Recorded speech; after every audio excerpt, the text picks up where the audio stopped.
Welcome back to the Football Today podcast on Tuesday, the 7th of May, for a special episode talking all things A-League. I'm your host, Liam McAllion, also known as the Stats Guy. I'm here with Marcus Bazzano. No Alex to be seen, as usual, having a bit of a sook, but we've got Marcus. He's always ready to talk about some A-League. He's had a tantrum. He's not going the Euros anymore. No, he's cracked it. He's cracked it, but we'll be here talking about all the A-League finals, actually, which was a really exciting weekend. Make sure, before we get into it, make sure you subscribe to our YouTube channel. Get around this wherever you get your podcasts. As always, we start with the ENR. There was only one man that we want to talk about. We were at the game when Paul Izzo became the GOAT. What happened here? What's the ENR? Crazy, that game that we went to. We'll talk about it later, but that was absolutely nuts. But Paul Izzo, did he have the best individual performance in an A-League finals series ever? Oh, it's definitely, I used to go to all the A-League finals, and that's the best individual performance I've seen personally. But thinking about overall, I'd still say I think yeah, it's 100% up there. Like a normal penalty save during normal play.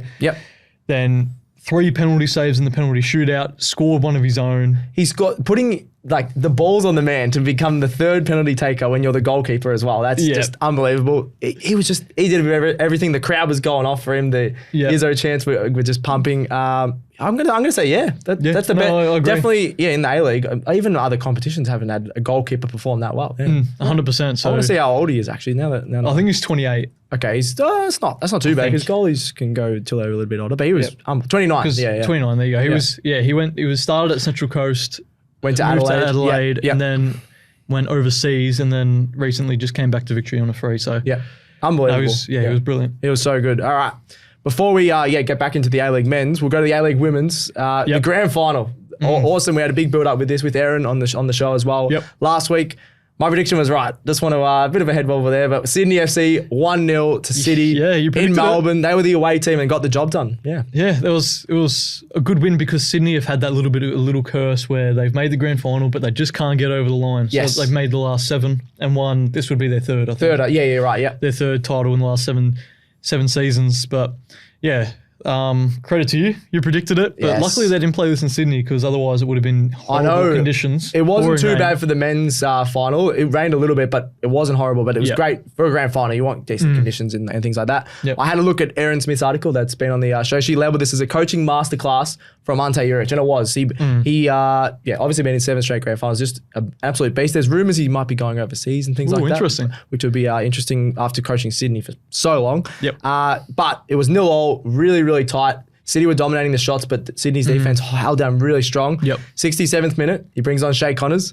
69th minute, she scores. So that's an awesome impact sub. And then he brought on some other subs, even pushed Courtney Vine a little bit into defense just to help defending on that right side. So awesome effort by Ante Juric just to fix the team. And that was making subs that changed the game. Impact sub. But also on Connors as well to score a great goal. That's what he's there to do. And luckily she delivered when given the chance because you were right. Probably City were arguably the better side. In terms of the stats, I'll go through that. So 14 shots to 6.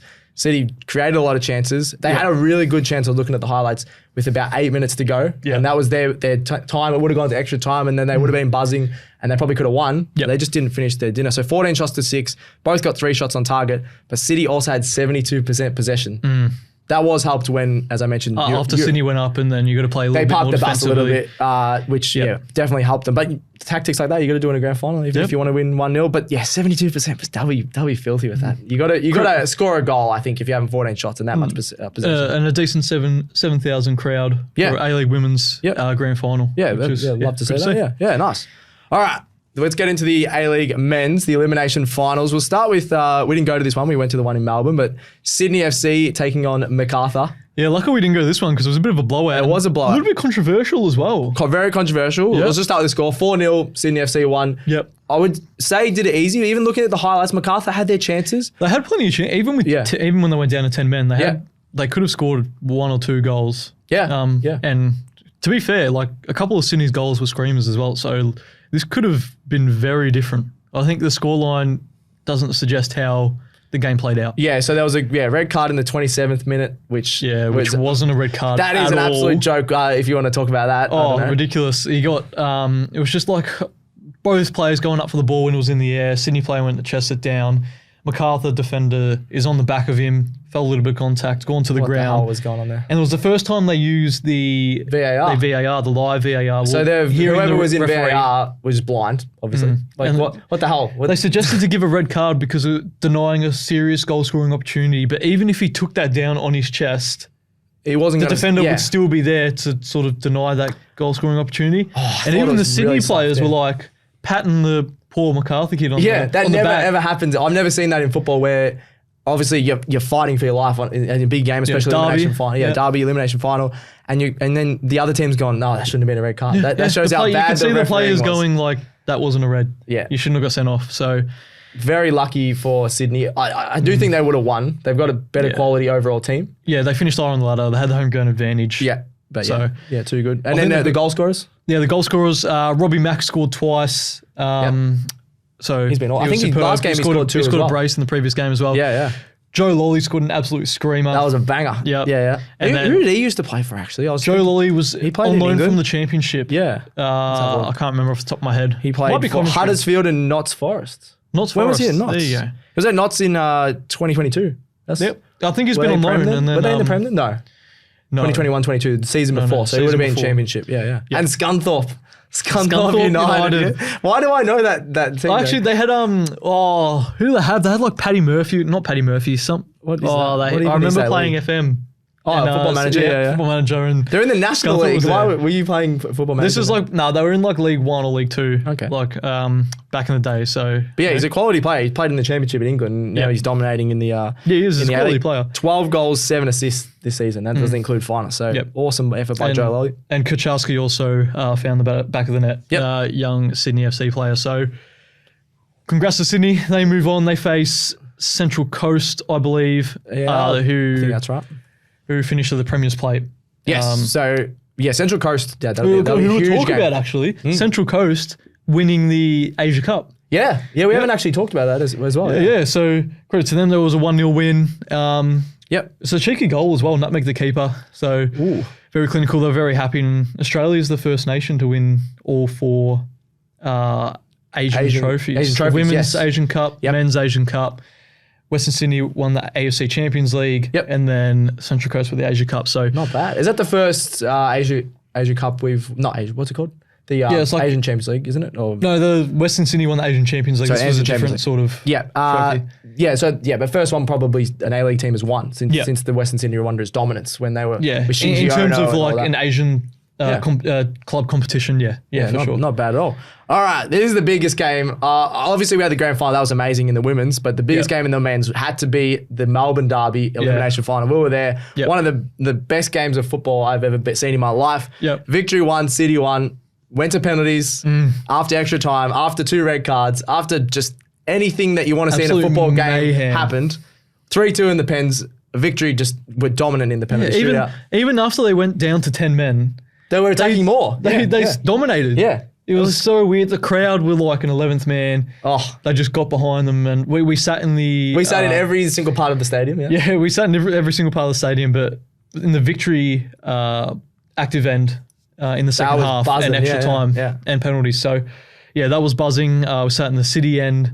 Got the trumpet going with the chants. So we got the best of both worlds with both teams scoring and being in their away ends. Yes. In their active ends when they score. So no, that was a great atmosphere. One of the best A-League games I've ever been to. Yep. And I'm a Western United fan, so I had no I reckon bias. I was looking into Marcus's eyes. He was being slowly converted back to Melbourne Victory. He was like, you were liking a bit too. I used to support Victory like low key. I wasn't like a casual Victory fan, but. No, what a game. Awesome. We already talked about Paul Izzo, man of the match, clearly, just because... He just couldn't... It was stopped it. He just stopped it from going in the goal hole. Yeah, the goal hole. The onion bag, or whatever you want to call it. Have you heard that one? Oh, I've never heard goal hole. That sounds weird. Just kick it in the goal hole. Okay, yeah. Simple as that. That's all you need to do. 2 red card. I don't know. Everything in that game was just awesome. So, credit to Victory. They just held on even when they had 10 men. What was it for...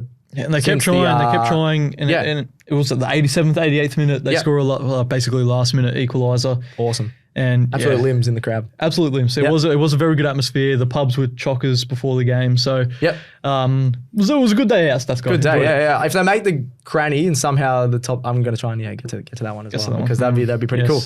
All right, that's the weekend wrap done. We've covered all the games in the A-League. Let's go for the tips for the semis. Now, in the A-League, nowadays, you got the semi-finals that go over 2 legs. So you got a home leg and away leg, which I really like. Sort of copied some of the European competitions, which I think we do need that in Australia. So don't mind the 2 legs there. First one, Sydney FC versus Central Coast Mariners. Who gets through? I say Central Coast. But not the game this week. We'll just go who goes through the granny. It's got to be Central Coast. They've just got such depth.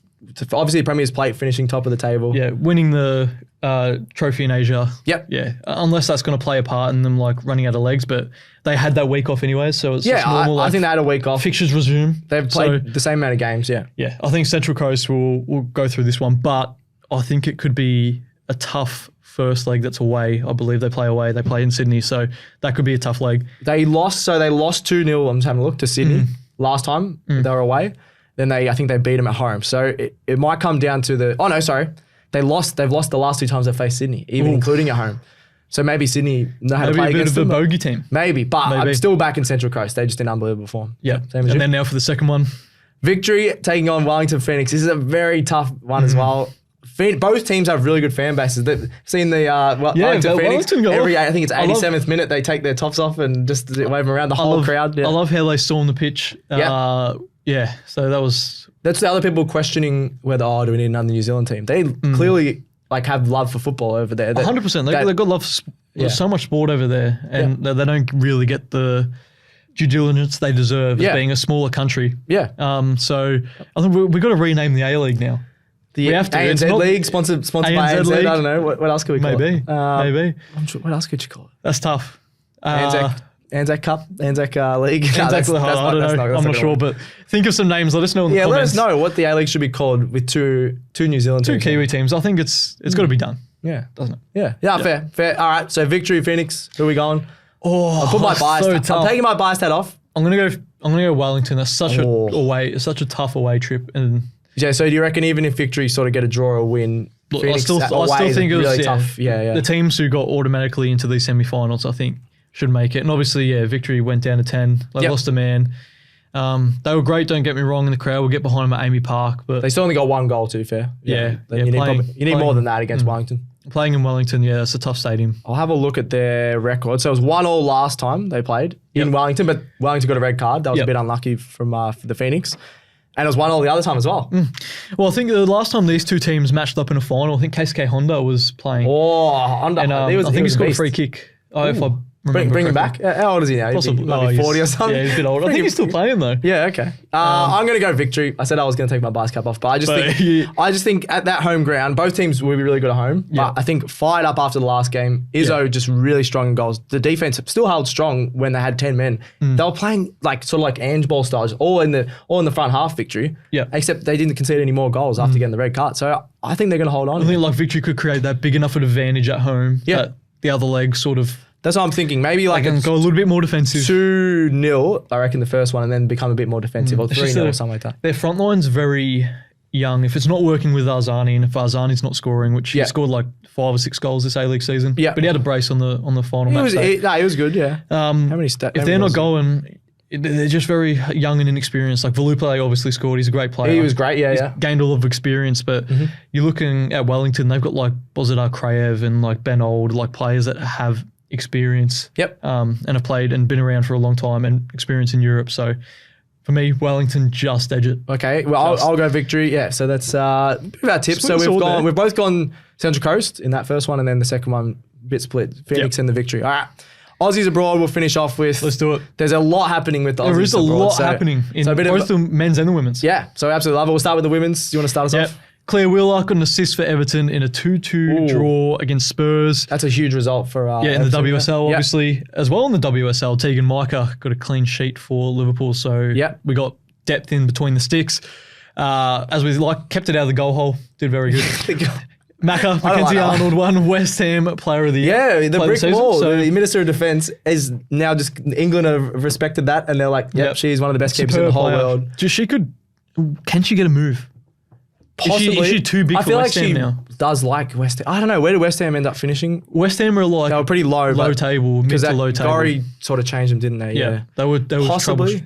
But they're in trouble. I don't know if that shows how West Ham's going. Usually your goalkeeper doesn't win player of the year, but she was phenomenal. So she 100% deserved it. Yep. That's how good she is. She's taking that off some of their attackers and things like that. But they didn't probably score too many goals. How many goals did they score? Yeah.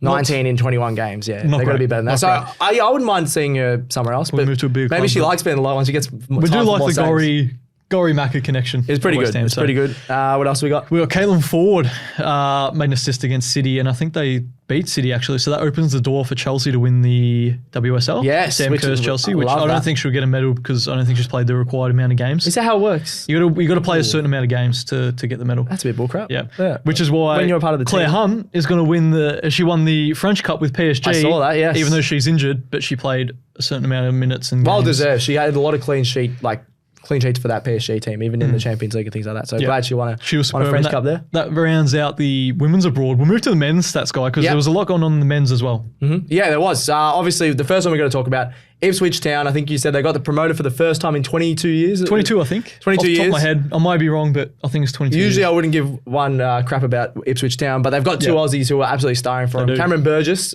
scored a couple of games ago to help them get promoted. Yep. Luongo's had a great season. Yeah, he's been superb. He's been so fell off a underrated. cliff in Socceroos. Did he retire from international? He retired from international football. Really surprised me because this is the best team he's probably played in his career. He's in the Championship, dominating. Now he's going to be in the Premier League. So Burgess and Luongo. I think he played at QPR as well when they were in the Premier League. Actually, yeah. Did he get minutes? I can't remember. He would have got some minutes. He probably I forgot about QPR. If he stays at Ipswich, he'll just be a bench player. Yeah. He won't be starting Whereas like Burgess he does now. Probably will be starting because he's been great. Could start. Yeah. But back-to-back promotions for Ipswich. Ed Sheeran. Supports Ipswich. Club? Yeah, I saw that. Yeah. So I saw a thing actually. He randomly met these Ipswich fans on the street and they couldn't go to the game. Yeah. So he hired a watch party, this whole room, like a casino, just for 4 people. Just for him and four Ipswich Town mates, and they're just getting pasta, free everything. Yeah. That's elite. I love Pretty that. good. So yeah, good on Ed. But there's other promotion playoff news in England. Yeah. So we got Gethin Jones, obviously right back. He's playing at Wembley. What is that name, Gethin, by the way? He's actually Welsh, but okay. He's played for Australia. Yep. Because he's got the Australian citizenship. Yep. But he's going to be playing at Wembley in the League One playoff, awesome. Which is huge. Yeah. He plays for Bolton Wanderers. Alessandro Cercati won Serie B with Parma, so he's going to be playing in the Serie A next season. This is a really good time for men's Aussie football. A lot of them getting promoted to top flight, which will be fun to see. Obviously, Jackson Irvine and Connor Metcalf. Yes. They play for St. Pauli. They have to wait until next week just to see if they get automatic promotion. I think they will, yeah. It looks like they will get promoted. And then Geordie Boss in Belgium scored an absolute screamer for Westerlo in a 2-2 draw. Lovely. If you haven't checked out that goal, check it out. And then round off the men's abroad, Trent Sainsbury won silverware, won the Qatar Cup. Who does he play for? Al Wahida. Oh, yeah, that's it. Yeah. Yes. So, yeah, he won the Qatar Cup. Awesome. So that's credit team, silverware. Aussies winning silverware and getting promoted. Love to see it. That's awesome. Yeah, I think, covered a whole range there. We've literally gone through the women's, we've gone through the A-League, and we'll do a lot of A-League stuff, especially for these finals. Do a lot more coverage on that. So if you're a fan of the A-League, definitely keep following everything that we're doing all over the socials. I think that's it. That's the final whistle, as you said. A lot to get through there, but we smashed it out. Alex will be back on the next one. We'll see if he's not having a sook. So check out some more fun football videos that we're doing all over the socials. I think that's it. Thanks very much to Joe behind the camera. Thanks, Marcus. Thank you very much, Stats Guy. Thanks to me, and that's Football Today out. If you like this show, make sure you check out all the other shows on the Sports Today network, from the AFL Today show to the Cricket Today podcast, the Football Today podcast, as well as NBA Australia and NFL Australia. With Sports Today, your sporting needs have never been easier to cover.